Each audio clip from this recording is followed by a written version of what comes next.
Donc aujourd'hui, on regarde le principe de programmation orientée objet. Le principe de programmation orientée objet, c'est quelque chose qui a été développé pour venir s'agencer à ce qu'on appelle les différents paradigmes de programmation. Donc, jusqu'à présent, ce qu'on a fait, c'est ce qu'on appelle de la programmation procédurale, avec le principe qu'il y a une procédure à suivre, un flow d'instructions, puis des fois, on peut avoir différentes fonctions qui vont venir comme créer un petit bloc de code, mais après ça, on va revenir où c'est qu'on était, puis il y a juste la continuation du programme qui va avancer de manière normale. On s'est rendu compte avec le temps que quand on commençait à travailler avec des problèmes complexes, on n'était pas capable de bien agencer les différentes fonctions, les différents principes de la programmation procédurale pour être capable de facilement synthétiser les problèmes en code. Donc, d'être capable de bien représenter dans le code, c'était quoi le problème que j'étais en train d'attaquer, que j'étais en train d'essayer de résoudre. Fait que la programmation orientée objet vient changer la manière dont je vais conceptualiser le problème, la manière dont je vais présenter le problème dans mon programme, puis va venir m'aider à plus facilement représenter des situations qui se calquent sur le monde réel. Okay? Donc, pour être capable de faire de la programmation orientée objet, il va falloir comprendre un peu une nouvelle manière de programmer. Donc, c'est quand même un gros morceau, là.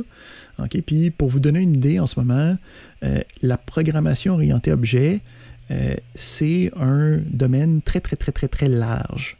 Donc, ce qu'on va voir, c'est qu'on ne va pas faire un éventail de qu'est-ce que la programmation orientée objet fait. On va juste vraiment voir le type de l'iceberg. Okay? Donc, après ce cours-ci, allez pas vous vanter à vos camarades qui sont possiblement en informatique que vous faites de la programmation orientée objet. On sait juste ça va être quoi le mot.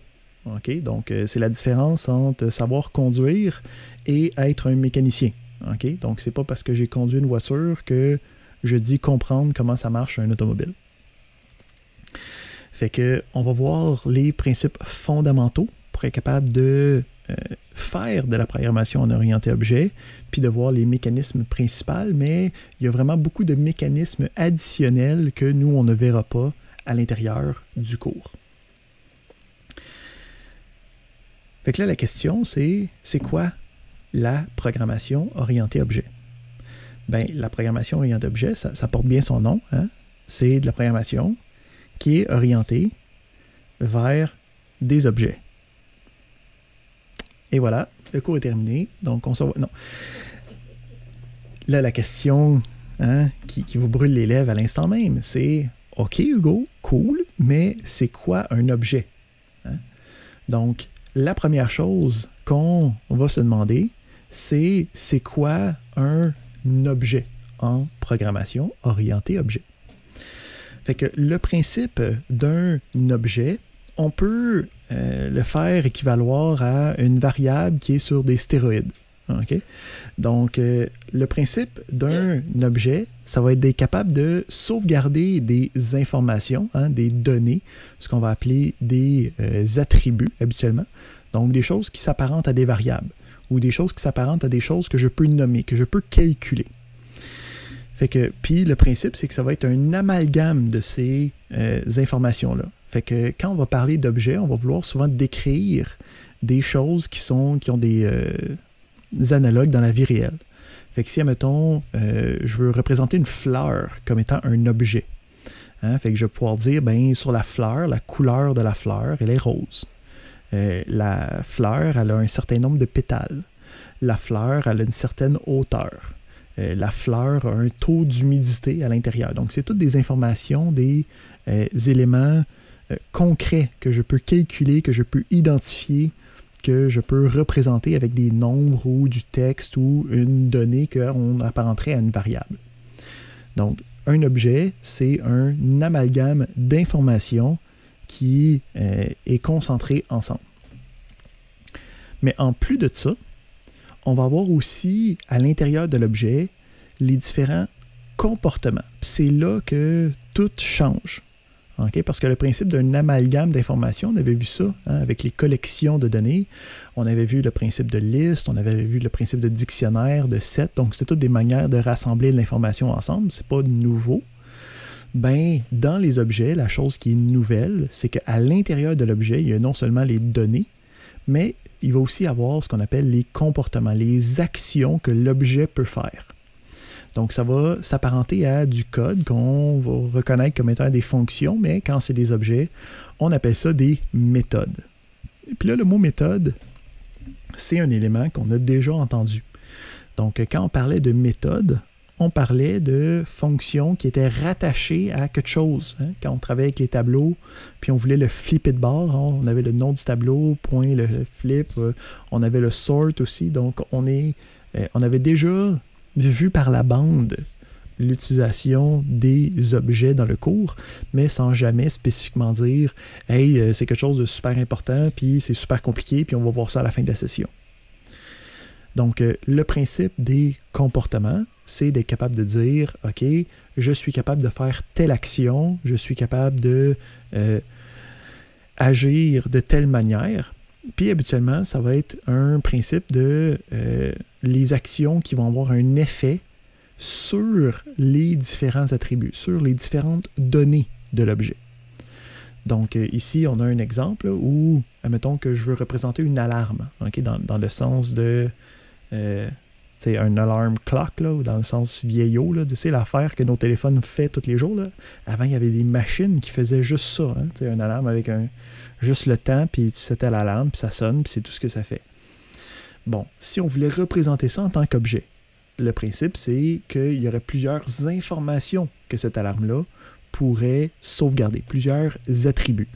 Donc, qu'est-ce qu'il y aurait comme attribut que l'horloge, l'alarme, devrait sauvegarder?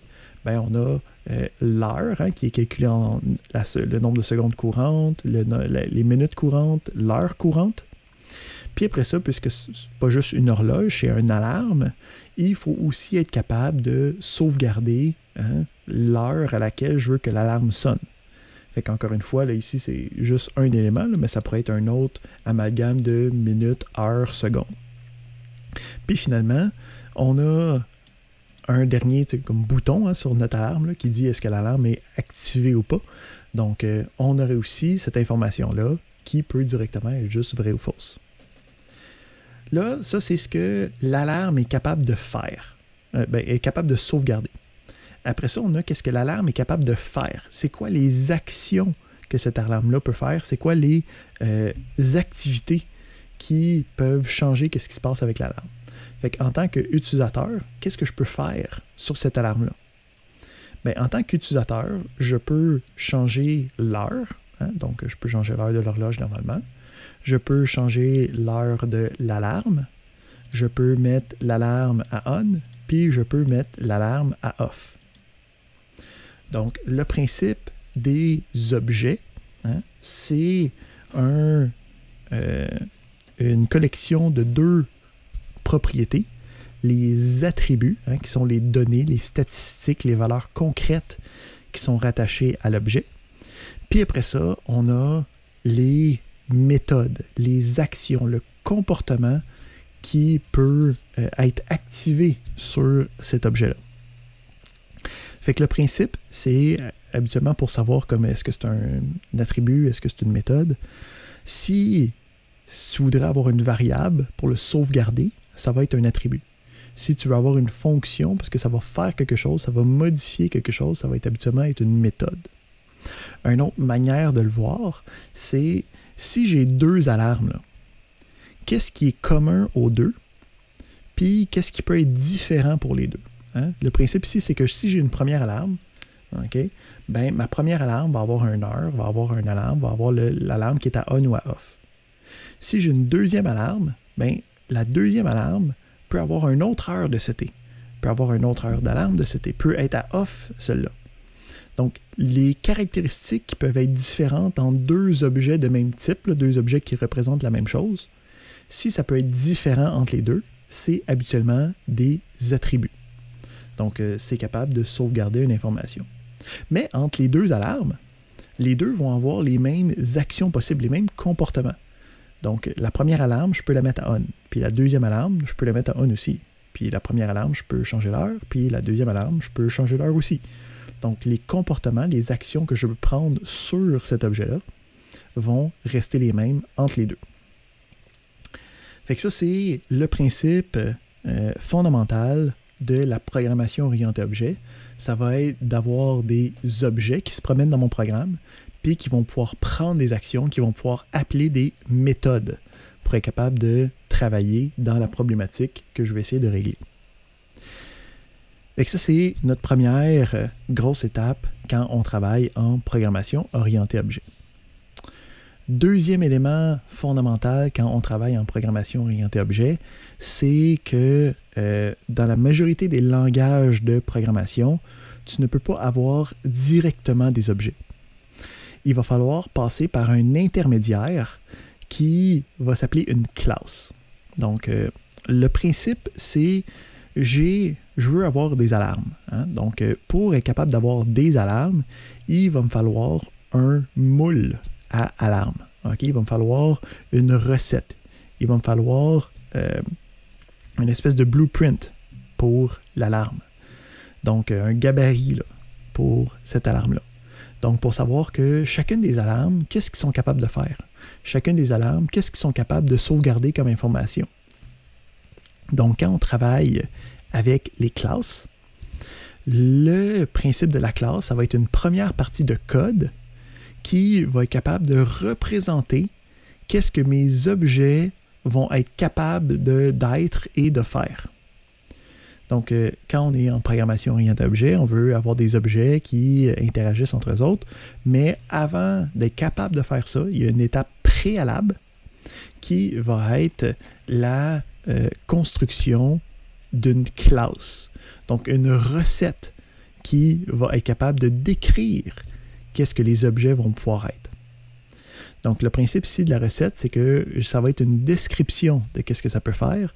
Tout seul, une classe, ça ne va pas résoudre de problème. Okay? C'est comme si j'ai faim, puis je m'en vais dans ma cuisine, je sors mon livre de recettes, je regarde la recette de crêpes, puis je regarde la recette. Est-ce que je vais arrêter d'avoir faim? M'amener? Pas vraiment. Là. Okay? Jusqu'à temps que j'utilise la recette, puis que je crée des vraies crêpes, je vais continuer à avoir faim. Donc, les classes, ça va être une description de quelque chose, puis tout seul, ça ne fait rien. Donc, il faut toujours se souvenir de ça. On va regarder à quoi ça ressemble, ce principe-là. Fait qu'on va l'étudier okay, d'une manière directe. Donc, qu'est-ce que ça fait? Qu'est-ce que ça mange le matin, une classe? Ben, on commence avec le mot-clé « classe », puis à partir de là, il faut donner un nom à la classe. Donc, par convention, les noms des classes vont commencer avec une lettre majuscule. Donc, une lettre majuscule, ici, on veut représenter une pièce de monnaie, là, une pièce pile ou face. OK, fait que on l'appelle coin. Puis là, à l'intérieur de la définition de la classe, hein, donc on a notre élément habituel, là, où c'est qu'on a comme un if ou un def, donc on a l'élément initial, on a un 2 points, puis à partir de là, on veut aller mettre différentes informations à l'intérieur de la classe. Donc toujours avec un niveau d'indentation additionnel, tant qu'on est là-dedans, on est en train de parler de la classe. Fait que, comment est-ce que ça va se passer? À l'intérieur de la dite classe, on va avoir différentes méthodes qui vont être affichées. Donc, le principe d'une méthode, c'est une fonction spéciale qui va juste travailler sur l'élément qu'on est en train de représenter. Fait que, on va commencer avec une première méthode qui est une méthode spéciale, okay, qui a un nom prédéfini dans la syntaxe du langage de Python, qui va être ce qu'on appelle le constructeur ou la méthode d'initialisation. Donc, je crée la méthode. Puis, cette méthode-là doit avoir un paramètre qui s'appelle self. Fait qu'on va regarder qu'est-ce que ça implique. À l'intérieur, on peut avoir OK, différentes instructions. Puis, on a la possibilité de créer des attributs quand on est en train de travailler à l'intérieur de la classe. Donc là, je suis en train de faire une recette de c'est quoi une pièce de monnaie. Fait que là, je vais représenter qu'une pièce de monnaie a un côté visible, un côté vers le haut. Donc, pour représenter un attribut, ce que je vais utiliser le paramètre d'entrée self, qu'on va appeler la référence sur l'objet. Donc, je vais pouvoir utiliser self, puis je vais pouvoir dire, puis là, je peux rajouter des noms d'attributs. Fait que ici, on l'appelle side up, pour dire le côté sur le dessus. Puis, on va dire face. Fait que ça ici, ça crée une classe de base qui est capable de partir avec son élément puis de travailler avec. Si on fait juste regarder ça, puis on regarde un petit peu plus loin comment travailler avec cette classe-là. Donc, encore une fois, si j'exécute ça en ce moment, il ne se passe rien. Parce que la classe, la seule chose que ça fait, c'est de d'écrire quelque chose. C'est juste une recette. La recette tout seul, ça fait rien. Fait que là, la question, c'est comment je fais pour utiliser cette recette-là. Fait que pour utiliser la recette, il faut que je me crée des variables qui vont être des objets. Donc, pour créer une variable qui va être un objet, j'assigne une variable, comme j'assignerais normalement une variable. Ici, tu vois, je suis sorti de la classe, je suis maintenant dans mon programme principal. Puis pour dire que tel élément est un objet, on utilise le constructeur qui a le nom, c'est comme une fonction qui a le nom de la classe, qui est générée automatiquement. Fait que ici, quand je vais invoquer ça, ça va aller regarder la description de la classe ici.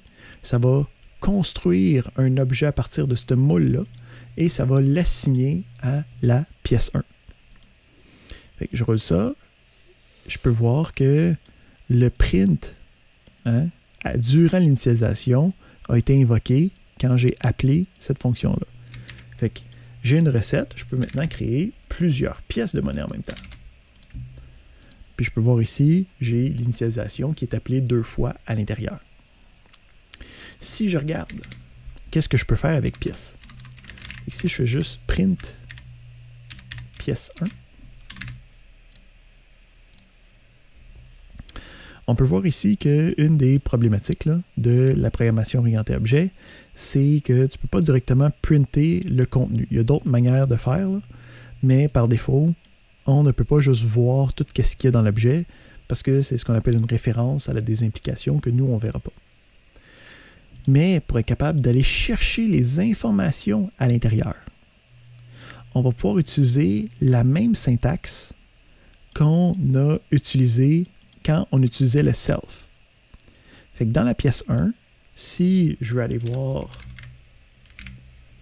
son attribut side up, pour savoir si la pièce elle a été créée de quel bord, je peux utiliser le nom de mon objet.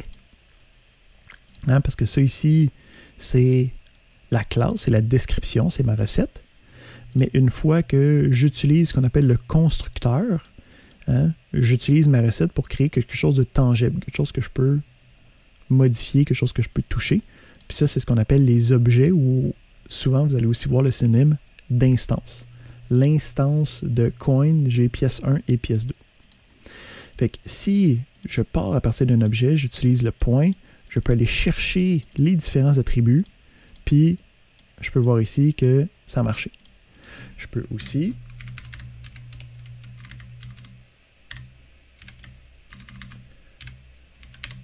si je suis capable d'écrire,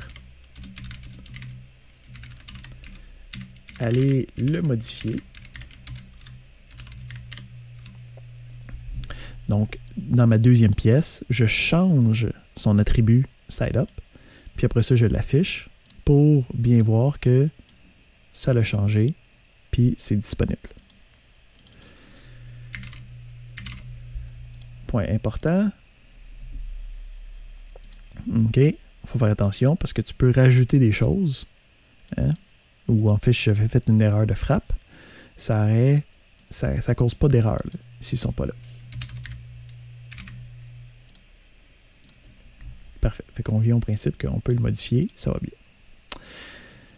Fait que là, on a le principe de j'ai un élément, je suis capable de l'initialiser, j'ai des attributs, puis je suis capable de créer des objets de ce type-là. Mais là, pour l'instant, il n'y a pas beaucoup de choses intéressantes par rapport à ça, là. Parce que on a juste des attributs. On va voir qu'est-ce qui est intéressant quand vient le temps de rajouter des méthodes. Donc, qu'est-ce que je suis capable de faire quand j'ai une pièce de monnaie? Je suis capable de la flipper, OK, dans les airs, là, puis qu'elle vire, puis qu'elle tombe sur possiblement une nouvelle face. Fait qu'on va avoir ici une méthode pour lancer la pièce. Ici, on va utiliser la génération de nombres aléatoires. Fait qu'on va importer random. C'est ça ici.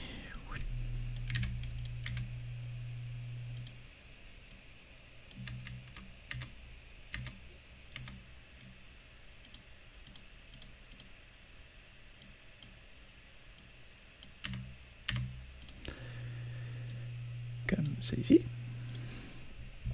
Donc, le principe ici, c'est qu'on tire un nombre entier. Rand-in, ça me permet de générer un nombre entier entre 0 et 1. Donc, on a une chance sur 2 que ce soit 0, une chance sur 2 que ce soit 1. Fait que je dis si c'est 0, ça reste sur face, puis si ça devient 1, ça tombe sur pile. Fait que ça me permet de lancer ma pile. Mal écrit, non? Oups. J'ai mal écrit import. Import. Merci. Donc, le principe, j'ai rajouté une nouvelle méthode. Hein, donc, si je le roule, ça fait encore la même chose pour l'instant. Mais là, le principe, c'est que à la place de changer manuellement, qu'est-ce que j'ai ici? Je vais pouvoir appeler de ma pièce la méthode qui est insérée avec. Fait qu'en fait, quand on travaillait avec les structures de données, comme les tableaux, les sets, les dictionnaires, on avait vu qu'il y avait des méthodes de rattacher avec. Là, le principe, c'est qu'on se crée nos propres méthodes. Fait que quand j'exécute ça, je peux voir que ça me donne quelque chose, mais qui va changer de manière aléatoire à chaque fois avec ma deuxième impression. Donc, on est capable d'avoir cet élément. Ici, on est le pourquoi est-ce que égal 0 à la ligne 9? C'est pour utiliser le résultat de randint. Donc, randint peut me retourner soit 0, soit 1 de manière aléatoire. Fait qu'il y a 50% des chances qu'il soit 0, puis il y a 50% des chances qu'il soit 1. Fait qu'ici, c'est pour simuler le lancer de la pièce de monnaie. J'ai 50% de chance que ce soit d'un bord, 50% de chance que ce soit de l'autre. Fait que j'ai décidé arbitrairement de dire que si je tombe sur le 0, je veux que ça devienne face. Mais j'aurais très bien pu marquer 1 ici, ça n'aurait pas changé la fonctionnalité de mon programme. Donc ici, j'utilise un générateur de nombres aléatoires, puis les probabilités statistiques derrière, mais le choix de dire je décide que c'est 0, complètement arbitraire, c'est moi qui ai décidé ça. Donc, on a le principe de j'ai une classe, j'ai la possibilité de initialiser la classe, mettre des valeurs initiales à l'intérieur. Puis, qu'est-ce qui est intéressant, c'est que quand je suis à l'intérieur de ces différentes fonctions-là, j'utilise le paramètre d'entrée obligatoire self pour être capable d'aller chercher les informations des différents attributs. Une fois que je suis sorti, je peux aller chercher les informations des différents attributs à partir du nom de l'objet que j'ai déclaré. Le principe du self ici, c'est que quand je suis en train de décrire des pièces de monnaie, je ne sais pas encore c'est quoi les différents noms des variables, les différents noms des objets que je vais avoir. Fait que je me crée un intermédiaire, une référence qu'on appelle, qui est le self, qui me permet de dire, ben ça va être, ça remplace l'objet. Ça fait assemblant que c'est l'objet. Fait que on a ce principe-là de base, on peut aussi avoir des méthodes qui retournent des informations.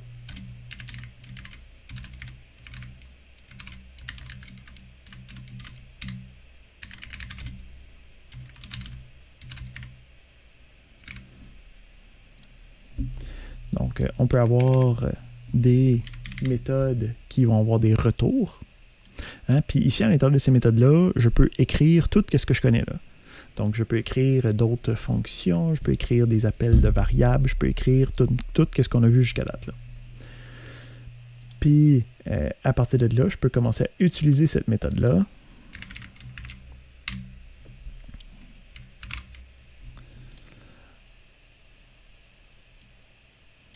À la place d'un accès direct.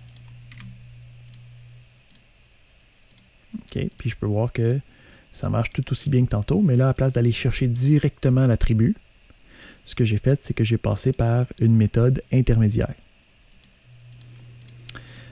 Parfait. Fait que ici, on a vraiment les fondements de la classe qui sont présents ici. Donc, quand je veux représenter un objet quelconque, il faut premièrement que je crée une classe. J'utilise le mot-clé classe avec le nom de la classe qui va toujours commencer avec une lettre majuscule. J'ai une méthode spéciale. Les méthodes, c'est des fonctions qui sont définies à l'intérieur d'une classe.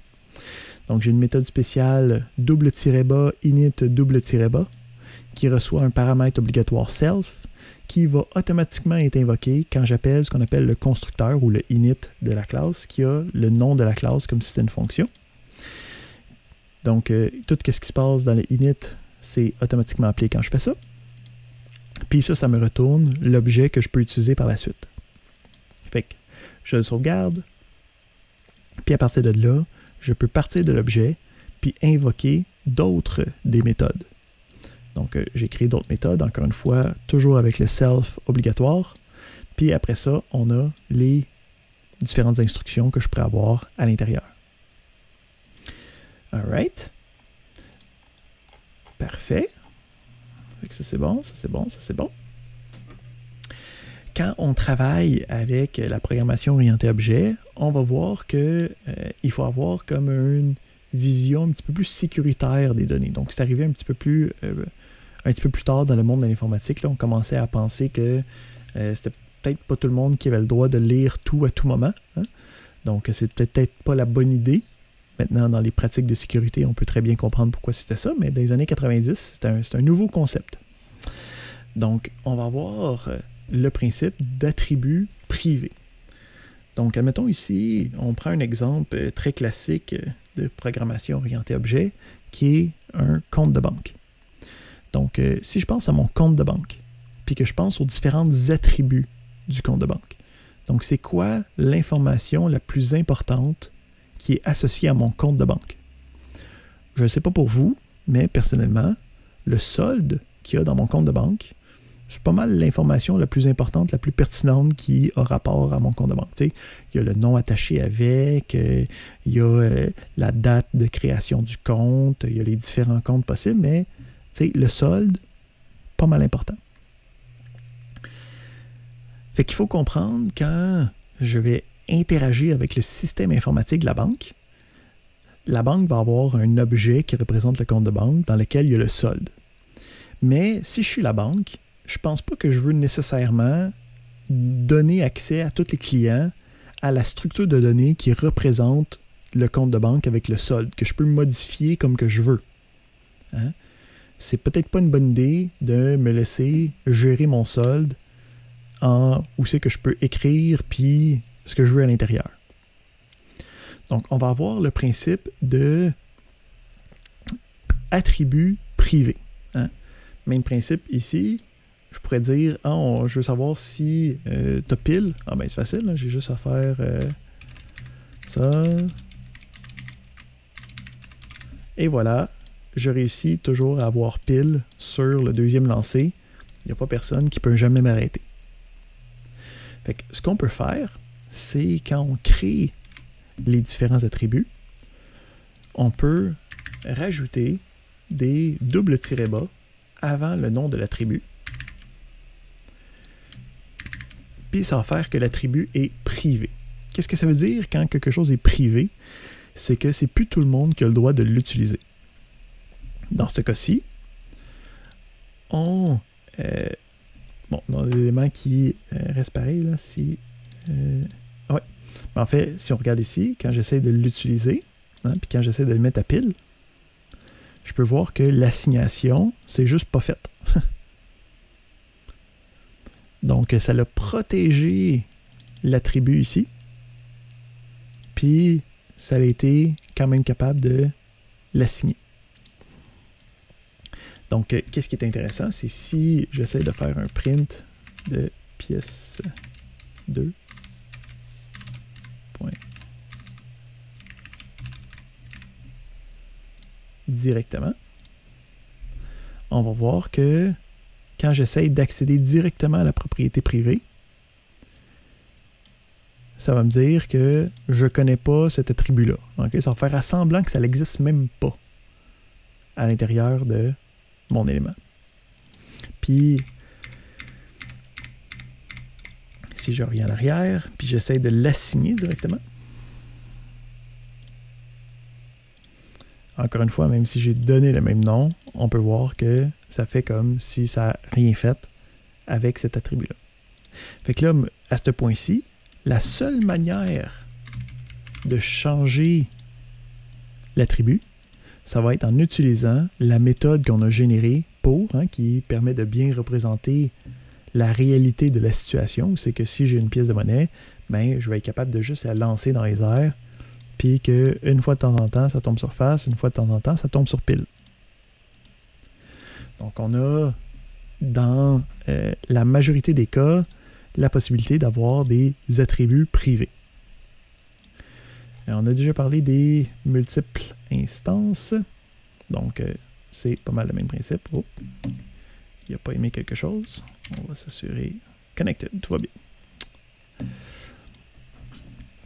Donc, la dernière partie importante à comprendre quand on travaille avec les différentes méthodes, ça va être que, OK, si j'ai mes attributs qui sont privés, puis qu'avec ces attributs privés-là, je ne suis pas capable de les accéder directement, il faut absolument que je sois capable d'accéder avec une méthode qui va venir avec. Fait qu'on voit ici le getSideUp, c'est une méthode qui a une convention derrière. Donc, toss, c'est une méthode que j'ai créée spécifiquement pour ma pièce, mais le principe d'avoir une méthode qui commence avec le mot get, suivi d'un nom d'attribut que je connais qui est à l'intérieur de cette classe-là, de cet objet-là, c'est quelque chose qui est utilisé partout. Fait que le principe ici, c'est que je dis, j'ai le droit d'aller chercher l'information, j'ai le droit d'accéder à l'information. Hein. Le get, c'est un accès, j'ai le droit d'aller lire l'information. Mais après ça, j'ai un set que je pourrais avoir aussi. Donc, ici, si je veux être capable de tricher, on fait de setter directement.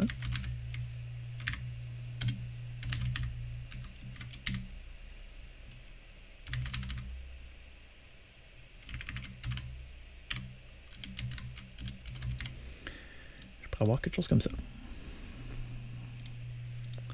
Fait que à ce point-là, je peux mettre ça ici, pièce 1. Utiliser le setSideUp. Là, c'est une méthode, hein, ça prend des parenthèses.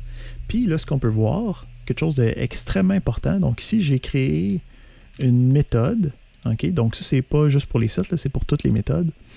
Ça commence toujours avec le self. Le premier paramètre de toutes les méthodes, c'est obligatoirement le self. Puis j'ai le droit d'avoir d'autres paramètres quand même. Okay? Donc, je peux voir ici, c'est j'ai une méthode, donne-moi le côté que tu veux avoir. Puis je vais prendre ce côté-là, puis l'assigner à l'attribut du côté. Mais quand je vais pour utiliser cette méthode-là, on va voir que le premier paramètre, le self, il est déjà pris en référence comme premier paramètre au début. Hein, c'est pour ça ici que quand j'ai fait toss, même si dans la définition de la fonction, il y a un paramètre d'entrée, ce paramètre d'entrée-là est automatiquement désigné au début, avant les parenthèses. Fait que j'ai pas besoin de l'écrire à l'intérieur. Ben, quand j'ai side up, le premier paramètre, le self, il est représenté par l'objet lui-même. Fait qu'à partir de là, il faut que je donne les autres paramètres. Donc, ce coup-ci, le côté que je veux avoir. Fait que je peux voir ici, le setSideUp a appelé la méthode ici, a reçu l'information qu'il a réussi à assigner, puis a réussi à le mettre à l'intérieur. Pourquoi est-ce que je veux faire ça? Ben, c'est pour avoir plus de contrôle sur qu'est-ce que je suis en train de faire. Donc ici, on pourrait avoir... il faut absolument que side, ça soit face ou que side, ça soit pile. Quelque chose de même. Et ici, ça va être or.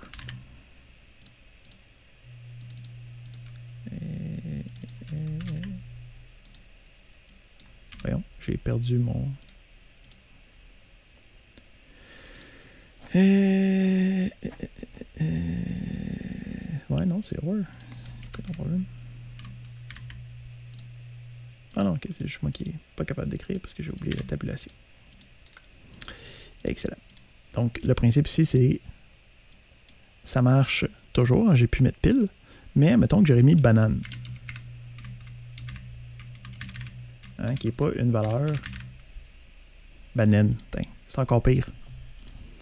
Donc, une banane, c'est pas quelque chose qui est supposé être possible dans une pièce de monnaie. Hein, qui peut être soit pile ou face. Fait que ici, le principe, c'est que j'ai une validation qui me permet de vérifier est-ce que c'est une des bonnes informations. Si c'est une des bonnes informations, ben là, tu peux changer. Puis si ce ne l'est pas, fais juste rien, ou sinon on pourrait aussi générer une erreur. OK? Comme on a vu avec les exceptions.